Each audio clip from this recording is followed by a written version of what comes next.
வீரப்பன் மகள் வித்யா ராணிக்கு நாம் தமிழர் கட்சியில் முக்கிய பொறுப்பு வழங்கப்பட்டுள்ளது. வீரப்பன் மகள் வித்யா ராணி முதலில் பாமகவில் இருந்த நிலையில் 2020ஆம் ஆண்டு பாஜகவில் இணைந்தார்.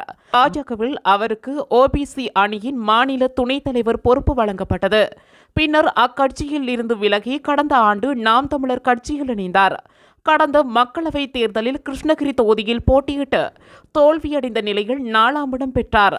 தொடர்ந்து கட்சி பணிகளில் தீவிரமாக ஈடுபட்டு வந்த வித்யா ராணிக்கு தற்போது நாம் தமிழர் கட்சியின் இளைஞர் பாசறை மாநில ஒருங்கிணைப்பாளர் பதவி வழங்கப்பட்டுள்ளது. இது தொடர்பாக கட்சியின் ஒருங்கிணைப்பாளர் சீமான் வெளியிட்டுள்ள அறிக்கையில், சேலம் மாவட்டம் மேட்டூர் தொகுதி 207வது வாக்ககத்தைச் சேர்ந்த வித்யா வீரப்பன் நாம் தமிழர் கட்சியின் இளைஞர் பாசறையின் மாநில ஒருங்கிணைப்பாளர்களில் ஒருவராக நியமிக்கப்படுகிறார்.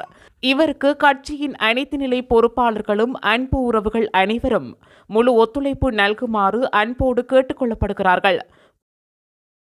இதுபோன்ற செய்திகளை உடனுக்குடன் அறிந்து கொள்ள தமிழ் பிளஸ் யூடியூப் சேனலை மறக்காம சப்ஸ்கிரைப் பண்ணுங்க, கமெண்ட் பண்ணுங்க, ஷேர் பண்ணுங்க.